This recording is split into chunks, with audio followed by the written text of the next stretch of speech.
నమస్తే తెలుగు న్యూస్కి స్వాగతం. యనమల రామకృష్ణుడు గారు మాజీ మంత్రి, తెలుగుదేశం పార్టీ సీనియర్ నాయకులు మొన్న శనివారం రోజున చంద్రబాబు నాయుడు గారికి ఒక లెటర్ రాశారు. ఆ లెటర్ మీద పెద్ద ఎత్తున దుమారం రేగింది. ప్రధాన మీడియా సంస్థలు దాని జోలికి వెళ్ళలేదు, కానీ సోషల్ మీడియాలో ప్రత్యేకమైనటువంటి చర్చ జరిగింది. అది దాదాపుగా అందరినీ తాకింది. అటు లెటర్ రాసిన ఆయన్ని, ఇటు ఎవరికైతే ఆయన రాశాడో ఆయనకి, అక్కడి వరకు వెళ్ళిపోయింది. అందరూ దాని గురించి చర్చించారు. ఏం జరుగుతుంది, ఎందుకు యనమల రామకృష్ణుడు ఇలాంటి లెటర్ రాయాల్సి వచ్చింది అని చర్చించుకునే పరిస్థితికి వెళ్ళిపోయారు. ఆ తర్వాత కొంతమంది యనమల రామకృష్ణుడు లాంటి వ్యక్తులు తెలుగుదేశం పార్టీలో అనుభవించిన పదవులు, తర్వాత ఆయన నాయకత్వంలో ఎదగని ఆయన నాయకత్వంలో తయారు చేసిన ఏ ఒక్క నాయకుడు లేడు అని అంటూ దాదాపుగా బహాటంగానే చాలా అసంతృప్తి వ్యక్తం చేశారు ఆయన మీద. ఇప్పుడు గుర్తొచ్చారా బీసీలో అని అంటూ కూడా. ఇవన్నీ జరుగుతున్న పరిణామాల నేపథ్యంలో ఆయన మళ్ళీ రాసిన లెటర్ మీద ఆయనే ఇంకొక వివరణ ఇచ్చేటువంటి ప్రయత్నం ఒకటి చేశారు. దానిలో ఆయన రాసింది ఏంటంటే, కొన్ని మీడియా సంస్థలు ఉద్దేశపూర్వకంగా సెజ్కు సంబంధించి నా ప్రకటనను తప్పుదారి పట్టించాయి. ఇందులో ప్రధానంగా నష్టపోయేవారు బీసీలు మరియు ఎస్సీలు అయితే, లాభపడిన వారు బిగ్ షాట్లు. వారి కోసం అప్పుడప్పుడు పోరాడుతున్నాం. నా ఉద్దేశం ఏ వ్యక్తిని లేదా కులాన్ని అభిశంసించడం కాదు. నా లైఫ్ టైం పార్టీ టీడీపీ, నా లైఫ్ టైం శత్రువు వైసీపీ. నా పాత్రను, అర్హతలను ఎవరూ అనుమానించాల్సిన అవసరం లేదు. పార్టీకి, రాష్ట్రానికి నేను చేసిన సేవ నిస్సందేహం. నేను ఎప్పుడు పోస్టుల కోసం ఆరాటపడను. ఎన్టీఆర్ మరియు ఎన్సీబీ మా నాయకులు. ఇది యనమల రామకృష్ణుడు మళ్ళీ ఒకటి రాసి పంపించినట్టుగా ఇది చలామణిలోకి వచ్చినటువంటి వార్త. అంటే దాదాపుగా ఆయన నుంచే వచ్చి ఉంటుంది, ఎందుకంటే ఆయన గురించే చర్చ జరుగుతూ ఉంది కాబట్టి గట్టిగా ఆయన రాసిన లెటర్ మీద. మనతో కిల్లర్ నాగార్జున గారు ఉన్నారు. నాగార్జున గారు నమస్కారం. నమస్తే అండి. ప్రముఖ సామాజిక రాజకీయ విశ్లేషకులు. నాగార్జున గారు, ఒకటి లెటర్ రాశారు ఆయన, లెటర్ గురించి చర్చ జరిగింది. రెండోది దానికి కాస్త వివరణ ఇచ్చుకునేటువంటి ప్రయత్నం. నా ఉద్దేశం అది, అప్పుడప్పుడు పోరాడుతున్నాం, ఎస్సీలు బీసీలు భూములు ఉన్నాయి, దీనికి కూడా 42 ఏళ్ల తర్వాత గుర్తొచ్చిందా నీకని కదా అడుగుతుంది ఆయన. అదే ఆ విషయాన్ని మళ్ళీ అదే చెప్తాడు ఆయన. అంటే దాని వెనక ఉద్దేశం ఏమీ లేదు అని అనుకోగలమా ఈ వివరణతోనైనా? ఖచ్చితంగానండి. ఇప్పుడు ఉద్దేశం లేదు అని ఆయన చెప్పినంత మాత్రాన జనాలు నమ్ముతారని లేదు కదా. మనకి పెద్దాళ్ళు సామెత చెప్పారు, అడుసు తొక్కనేల కాలు కడుగనేల అనేటువంటిది. అంటూ నువ్వు ఆల్రెడీ తొందరపడి ఒక లేఖ రాసావు. లేఖ రాయటంతో ఏమైందంటే, అనేక దశాబ్దాలుగా చాలామందికి తెలుగుదేశంలో ఉన్నటువంటి సాధారణ కార్యకర్తల దగ్గర నుంచి ద్వితీయ శ్రేణి నాయకుల వరకు చంద్రబాబు నాయుడు గారు తన యొక్క మొహమాటం అనేటువంటి ఒక లక్షణంతో, ఎవరికి నో చెప్పలేనటువంటి మనస్తత్వంతో అనవసరంగా చాలామందిని, ప్రజాదరణ లేనటువంటి వాళ్ళని సీనియర్స్ అనేటువంటి నెపంతో భుజాల మీద మోస్తున్నాడు అనేటువంటిది మాలాంటి విశ్లేషకులు కూడా చాలాసార్లు చెప్పాం. ఒక నాయకుడి యొక్క లక్షణం ఏంటంటే, ప్రజలతోటి ఎవరైతే మమేకమై తనకి తన పార్టీకి ఉపయోగపడతారో వాళ్ళని ఆయన మోసాడంటే అర్థం ఉంది. ఎన్టీ రామారావు గారు పార్టీ పెట్టినప్పుడు ఎవరైతే ఉన్నారో వాళ్ళకు కూడా 45 సంవత్సరాల తర్వాత, 4 దశాబ్దాల తర్వాత కూడా వాళ్ళకే పదవులు ఇవ్వాలి, వాళ్ళకే ప్రాధాన్యత కల్పించాలి అనేటువంటి వ్యవహారం వాళ్ళు ఎవరన్నా భావిస్తున్నారు అంటే దాని పరిణామమే ఈ లెటరు అనేటువంటిది. చిన్నపిల్లాడిని అడిగినే చెప్తారు. నీకు దాదాపు గత 40 సంవత్సరాల్లో బీసీల గురించి ఒక్కసారి నువ్వు మాట్లాడిన సందర్భం కానీ, బయటకు వచ్చి మాట్లాడినటువంటి వ్యవహారం కానీ ఏ ప్రభుత్వానికైనా, పోనీ మరి నువ్వు ఎందుకు వైఎస్ఆర్సీపీ దాంట్లో అన్న వాళ్ళకన్నా రాసావు లెటరు? కరెక్ట్. ఆ 5 సంవత్సరాల్లో కనీసం నోరు మెదపలేదు, ఒక చోటకు వచ్చి ఒక ప్రెస్ మీట్ పెట్టలేదు, ప్రభుత్వానికి వ్యతిరేకంగా ఇస్తున్నప్పుడన్నా రాసి ఉండాలి కదా. ఇప్పుడు నీ బీసీల మీద ప్రేమ వ్యవహారం అంతా ఆ రోజున 20 సంవత్సరాల క్రితం జరిగిన వ్యవహారం అది. ఇవాళ ఇచ్చింది కాదు. 97 నుంచి ఇచ్చి 99 నుంచి వాళ్ళకి అఫిషియల్గా వెళ్ళి 2019లో అయిపోయింది. ఈనాటికి గుర్తుకు రానటువంటిది సడన్గా నీ ప్రభుత్వం, నువ్వు భాగస్వామి అయినటువంటి ప్రభుత్వం వచ్చిన తర్వాత ఇంకొకటి జనానికి కోపం తెప్పించినటువంటిది ఏంటంటే, ఎవరైతే కేవీ రావు, అతని పేరు అందరికీ తెలిసింది, ఆయన కె వెంకటేశ్వర చౌదరి అని పక్కన పెట్టడం, దివి మురళీకృష్ణ చౌదరి అని పెట్టడం. దివి మురళి అని అంటారు కానీ ఆయన పేరు పూర్తి పేరు కూడా ఎవరు పలకరు. అలాంటిది ఆ పక్కన ఏవైతే తోకలు తగిలిచ్చావో, నువ్వు వ్యంగ్యంగా మాట్లాడినట్టుగా ఒక సామాజిక వర్గమే ఇక్కడ దోపిడీ చేస్తుంది అనేటువంటిది ఇండైరెక్ట్గా నువ్వు మాట్లాడినట్టు అక్కడ అనిపించింది కాబట్టే ఇంత వ్యతిరేకత వచ్చింది. అసలే నీలాంటి వాళ్ళందరూ కూడా పార్టీకి భారం అయ్యారు, కొత్త నీరు రావడానికి అడ్డం పడుతున్నారు అనేటువంటి భావన చాలామందిలో ఉన్నప్పుడు నువ్వు అనాలోచితంగా ఇలాంటి లేఖ రాసినప్పుడు పరిణామాలు ఇలాగాక ఎలా ఉంటాయి? అనాలోచితం అని అనుకోగలమా? అనాలోచితం అంటే పరిణామాలు ఏం జరుగుతాయని ఆలోచించుకో. అదేలేండి. ఆయన ఏం ఆలోచించాడు? నా యొక్క ప్రాధాన్యతను గుర్తించాలి, నాకు కూడా ఏదో పదవి వచ్చిన వాళ్ళకల్లా ఇస్తున్నారు పదవులు, ఈయన నన్నెందుకు గుర్తించరు అనేటువంటిది. మనం ఇలా గనక తీసుకుంటే బుచ్చయ్య చౌదరి గారు ఉన్నారు, ఆయన కూడా ఇంతటి అనుభవం ఉన్నటువంటి వాడే. ఒకే ఒక సందర్భంలో తప్పితే ఆయనకి ఏమైనా పదవులు వరించినాయి ఈ 4 దశాబ్దాల్లో? ఇంకా మళ్ళీ మాట్లాడితే మొన్న టికెట్ ఇవ్వడానికి కూడా సంశయించారు. అవును, కందులు దుర్గేష్కి ఆ సీట్ ఇస్తున్నారంటే ఆయన కొంచెం అలుకు వహించాడంటే లాస్ట్ మినిట్లో కానీ ఇవ్వలేదు. అవును. కాబట్టి 4 దశాబ్దాలైనా మేమే రాజకీయం చేస్తాం, మేమే ఉండాలంటే అప్పటికి మిమ్మల్ని గౌరవించి మీ కూతురికి ఇచ్చారు, మిగతా వాళ్ళు మీ చుట్టాలందరూ బోల్డ్ మంది రాజకీయాల్లో ఉన్నారు, అయిపోయినాకైనా కామ్గా ఉండొచ్చు కదా. అలా కాకుండా ఇక్కడ ఏదో అన్యాయం జరిగిపోతున్నట్టు, బీసీలు ఎస్సీల కంటే ఒక సెజ్ తీసుకున్నప్పుడు, సెజ్ అని చెప్పేసి ల్యాండ్ ప్రొక్యూర్మెంట్ చేసినప్పుడు అక్కడ ఎవరు ఉంటే వాళ్ళు వెళ్తాయి, మామూలు విషయం అదేమి ఇక్కడ ఒక చోటే జరిగింది కాదు కదా.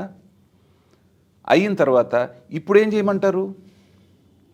ఇప్పుడు ఉన్న ల్యాండ్లన్నీ తీసుకొని ఏమన్నా వెనక్కి ఇచ్చేయాలి వాళ్ళకి? కరెక్టే. అవును. ఒక 20 సంవత్సరాల తర్వాత మళ్ళీ ఆ రేటు కాదు, మీరు నష్టపోయారు కాబట్టి అని చెప్పి బీసీలు ఎస్సీలను మళ్ళీ పిలిచి ఏమన్నా డబ్బులు ఇవ్వమన్నా వాళ్ళ ఉద్దేశం? ఏం న్యాయం చేయాలంటాడు ఈయన? అది చేయాల్సిందేంటో తెలీదు, అక్కడేదో దోచుకుపోయారనేటువంటి వ్యవహారం చూపించాలనేటువంటి విపరీతమైన కాలుష్యం పెరిగిపోయింది, దానివల్ల మత్స్యకారులు నష్టపోతున్నారు, అక్కడ సముద్రంలో చేపల వేటకు వెళ్ళే మత్స్యకారులు అని అంటాడు. కాబట్టి ఏంటి, ఎత్తేయాలా, తీసేయాలా? అదంత అయ్యేటువంటి విషయమేనా? ఇప్పుడు అదాన్ని ఏదో లంచాలు ఇచ్చాడని చెప్పేసి అన్నారండి, 20 సంవత్సరాలకి అగ్రిమెంట్ చేసుకున్నారు, ఇవాళ అది కానీ క్యాన్సిల్ చేసుకుంటే దానికి 3,000 4,000 ఎదురు కట్టాలంటున్నారు. చేసేద్దామా? అంటే నువ్వు రాసేటువంటి లేఖ పరిణామాలు ఏమవుతాయి అనేటువంటిది, ప్రభుత్వాన్ని అది ఎలా ఇరుకుని పడుతుంది అనేటువంటి వ్యవహారం. పైగా వైఎస్ఆర్సీపీ వాళ్ళు అవతల ఏ అవకాశం దొరుకుతుందా అని కాసుకొని కూర్చున్నటువంటి సందర్భంలో అసందర్భంగా నువ్వు రాసినటువంటి లేఖ ఇవాళ ఇన్ని జడివానలాగా విమర్శలు అతని మీద కురుస్తున్నాయంటే దాని అర్థం ఏంటి? అతని మీద పార్టీలోనూ మాలాంటి రాజకీయ విశ్లేషకులకు కూడా ఎంతటి వ్యతిరేకత ఇన్ ద సెన్స్, మీరు అలాంటి వాళ్ళని పక్కన పెడితే కదా కొత్త నీరు వచ్చేది. యనమల రామకృష్ణుడు గారికి ఏమి చంద్రబాబు గారితో కలిసి మాట్లాడి చెప్పుకోలేనంత స్వతంత్రం లేదు కదా. ఉన్నటువంటి టాప్ 5లో చంద్రబాబు నాయుడు గారిని ఎప్పుడంటే అప్పుడు కలిసి ఏదైనా సలహా ఇవ్వాలన్నా మాట చెప్పాలన్నా ఉన్నటువంటి టాప్ 5 పర్సన్స్ తీసుకుంటే దాంట్లో ఖచ్చితంగా ఈయన ఉంటాడు కదా. పోనీ ఏమన్నా తెలుగుదేశం పార్టీ ఏమన్నా యనమలను దూరం పెట్టిందా? అట్లాంటిది ఏమి కనపడలేదు కదా. అంటే పదవి ఇవ్వకపోతే మాత్రంతా ఈయన దూరం పెట్టినట్టు ఆయన అనుకుంటున్నారు. ఓకే. మీకు ఒక నాయకుడిని అసెస్ చేయాలంటే వాళ్ళు చేసినటువంటి పోరాటాల మీదే కదా, అధికారంలో లేనప్పుడు వాళ్ళు ఎలా బిహేవ్ చేశారనేదే కదండి.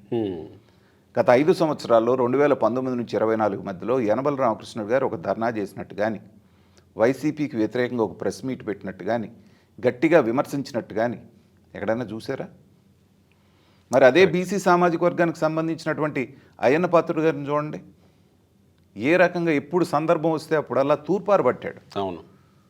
జగన్మోహన్ రెడ్డి బాగా సీరియస్గా తీసుకున్నటువంటి కొంతమంది రాజకీయ నాయకుల్లో అయ్యన్న పాత్రుడు గారు కరెక్ట్. ఇవాళ అసెంబ్లీకి రాకుండా పారిపోవడానికి కూడా కారణాల్లో ఒక కారణం అయ్యన్న పాత్రుడు గారు స్పీకర్ స్థానంలో ఉంటాం. తన మీద, తన కుటుంబం మీద, తన కొడుకు మీద ఎన్ని రకాల కేసులు పెట్టారు, ఎంతగా వేధించారు, అది కదా నాయకుడి లక్షణం. చేశారు కాబట్టి వాళ్ళ చైర్లో కూర్చోగలిగాడు. ఆయన కూడా దాదాపు వీళ్ళంతటితో వీళ్ళ అనుభవం ఉన్నాడే 40 సంవత్సరాలు. యనమల ఈ లెటర్ రాయడం వెనుక ఆయన ఉద్దేశం కేవలం బ్లాక్మెయిల్ చేయడమా, లేకపోతే రాజ్యసభ లేకపోతే గవర్నర్ పదవి కోసమో కేవలం బ్లాక్మెయిల్ చేయడం అన్నట్టే అనుకోవాలి? అంటే ఇప్పటివరకు మాట్లాడిన చాలామంది ఆ దిశగానే చెప్పుకుంటూ వచ్చారు. కానీ వైసీపీ వాళ్ళ దారిలో లేకపోతే వైసీపీ వాళ్ళ దీంట్లో ఆయన ఇలాంటి తోకలు యాడ్ చేయటం లాంటి కార్యక్రమాలు చేసుకుంటూ వస్తున్నారని కూడా మాట్లాడుతున్నారు. ఎందుకు కానీ మాట్లాడుతున్నారంటే ఈయనకేమన్నా ఇన్ఫ్లుయెన్స్ అయ్యో లేకపోతే ఇంకేమన్నా ఇంకేదన్నా దారి తీసుకోనో ఏమన్నా మాట్లాడుతున్నాడా అనే దాన్ని మనం ఏమన్నా అవసరం లేదండి. చేయగలమా ఎందుకంటే ఇక్కడ? ఈ వయసులో ప్రత్యేకంగా ఇంకొక రూట్ తీసుకొని ఇంకొక దారిలో వెళ్ళి ఈయన వాళ్ళకేదో చేస్తాడు అనుకోవటం అనేటువంటిది అంత దూరం అయితే నేను అనుకోను. అంటే యనమల ఈ వయసు అయి ఉండొచ్చు, కానీ యనమల ఒక్కడి గురించి కాదు కదా ఈ చర్చ అంతా. దాదాపు కుటుంబంలోనే దాదాపు 4 ప్రజాప్రతినిధులుగా ఉన్నారు. ఏమైంది వాళ్ళకి ఏం తక్కువ నడుస్తుంది కదా, నడుస్తుంది. మరి కదా వాళ్ళ భవిష్యత్తుకి 4.5 సంవత్సరాల్లో వచ్చే డోకా ఏం లేదు కదా. నేను అనుకోవటం ఏంటంటే ఎవరెవరికో పదవులు ఇస్తున్నారు, ఎవరెవరికో చేస్తున్నారు, మొదటి నుంచి నేను ఉన్నాను నాకు ఎందుకు చేయరు అనేటువంటి ఒక ఆ కడుపు మంటతోటి ఆయన రాసినట్టుగా కనిపిస్తోంది. కానీ అయితే కొంతమంది ఆ మాట అనటానికి ఇంకేమన్నా ఉందేమో అనేటువంటి దానికి ఏంటంటే ఆ వర్డింగ్ ఏదైతే కింద తోకలు అటాచ్ చేసి చేయటం ఏంటంటే అది విజయసాయి రెడ్డి భాష. అదే అదే అదే అదే ఎస్ ఎగ్జాక్ట్లీ. పర్టికులర్గా ఆ కొంతమందికి అనుమానం రావటానికి ఇప్పుడు వీళ్ళేంటి సామధాన భేద దండోపాయాలు అన్నీ ఉపయోగించి ఏదో రకంగా కూటమిని విచ్ఛిన్నం చేయాలనేటువంటి ప్రయత్నంలో వైఎస్ఆర్సీపీ ఉంది. ప్రధానంగా తన ట్వీట్ల ద్వారా తన మాటల ద్వారా మన విజయసాయి రెడ్డి చేస్తున్నటువంటి ప్రయత్నాలు చూసాం. మొన్న అనుకోకుండా out of the blue Pawan Kalyan మీద ప్రేమ వచ్చేస్తుంది. అసలు అంతటి నాయకుడే లేడు, అసలు జాతీయ స్థాయిలో అతను ఇది అది ఇది అని ఎంత పొగిడాడు. అంటే ఏంటంటే మిత్రభేదం అంటారు, మిత్రుల మధ్యన స్ప్లిట్ తీసుకొచ్చి పడగొట్టడం అనేటువంటిది. సో ఈ జాకాల బుద్ధులన్నీ కూడా విజయసాయి రెడ్డి దగ్గర ఉంటాయి. కాబట్టి ఆ లెటర్లో అతను కులం ప్రస్తావన తీసుకురావడం అన్న దాని మీదే కొంతమంది అనుమానాలు వ్యక్తం చేస్తున్నారు. కానీ అంత లోతైనటువంటి ఆలోచన చేయటం, తర్వాత పక్కన ముద్రగడ పద్మనాభం గారి అనుభవాన్ని చూసిన తర్వాత కూడా సో అలాంటి ఆలోచన అయితే ఇంత సీనియర్ నాయకుడు చేస్తాడని నేను అనుకోను. అదేలేండి. ఎందుకంటే ఆయన జీవితకాలం చేసినటువంటి పోరాటం అంతా ఒక ఎత్తు అయితే ముద్రగడ పద్మనాభం గారు ఎలక్షన్ ముందు ఆయన తీసుకున్నటువంటి నిర్ణయం ఆత్మహత్య సదృశ్యమైంది. ప్రతి స్టెప్పు ఇదైంది. పవన్ కళ్యాణ్ని డౌన్ చేసి తన చెప్పు చేతల్లో పెట్టుకొని మిస్గైడ్ చేయాలన్న ఒక ఆలోచనతో అతను తీసుకున్న ప్రతి నిర్ణయం బూమరాంగ్ అయింది. చివరికి అతను రాజకీయ సమాధి అయిపోయింది ఇప్పుడు అది. కాబట్టి ఏది చేసినప్పటికీ కూడా నాకైతే అతను రాసినటువంటి లెటర్లో ఇంత సీనియర్నైనా నాకు ఏ పదవి లేకుండా పక్కన కూర్చోబెట్టారనేటువంటి ఒక దుగ్ధత అనిపించిందే కానీ వేరే విధంగా అనుకున్నాను. ఇక్కడ ఇంకొక వ్యక్తి కూడా గుర్తొచ్చారు నాకు ఇప్పుడే. మీరు ముద్రగడ పద్మనాభంని ఉదాహరించారు, కేశినేని నాని కూడా గుర్తొచ్చారు ఇక్కడ. ఎస్, కేశినేని నాని వాళ్ళ కుమార్తె కేశినేని శ్వేత రాజకీయ భవిష్యత్తును కూడా పణంగా పెట్టినట్టే కదా. సో అట్లనే ఇప్పుడు ఆమె తుని ఎమ్మెల్యే ఆమెకి విప్ కూడా ఇచ్చారు మొన్న. అంటే ఇక్కడ 2 ఉన్నాయండి. కేశినేని నాని గారికి ముద్రగడ పద్మనాభం గారికి కొంత తేడా ఉంది.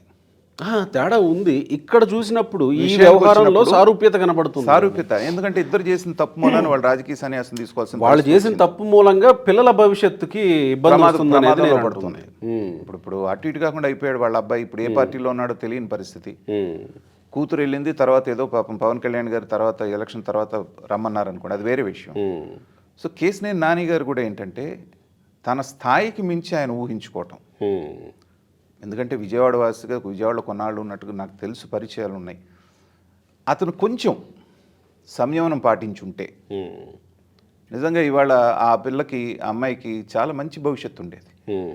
బాబు గారు ఆ మేయర్గా అమ్మాయిని సజెస్ట్ చేయడంలోనే ఆయన ఎంత యంగ్ జనరేషన్ని ఇది చేయడానికి ఎంతగా ప్రయత్నం చేశారో మనం చూసాం. ఇవాళ దాదాపు 80 మంది పైన కొత్త ఎమ్మెల్యేలు, ఫస్ట్ టైం ఎమ్మెల్యేలు అయిన వాళ్ళు ఉన్నారు. 17 మంది కొత్త మినిస్టర్లు ఉన్నారు.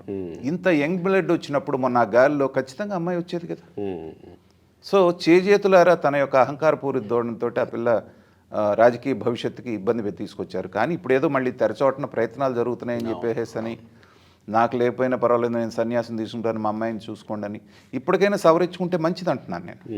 కాబట్టి యనమల రామకృష్ణ గారు కూడా లెటర్ రాసిన తర్వాత పెద్ద ఎత్తున వచ్చినటువంటి విమర్శల జడివానలో అతను చేసిన తప్పేంటి అనేటువంటిది తాత్కాలికంగా అయినా రియలైజ్, శాశ్వతంగా ఇలాగే ఉంటారని మనం చెప్పలేం రాజకీయాల్లో. కానీ ఒక స్టెప్ వెనక్కేసి నా బ్లడ్లో అంతా నాది టీడీపీనే, చంద్రబాబు నాయుడు గారు లేకపోతే ఈ రామారావు గారు అని మాట్లాడుతున్నారు. మీరు అన్నది వ్యాలిడ్ పాయింట్. నీకు అంత ఇబ్బంది ఉంటే ఎప్పుడో వెళ్ళి మాట్లాడాల్సినటువంటి ఇది ఉంది కదా మీకు. అవును. చక్కగా వెళ్ళి మాట్లాడొచ్చు, చెప్పొచ్చు. ఈ లేఖాస్త్రాలంటే అది ముద్ర పద్మనాభం చేసింది అదే కదా.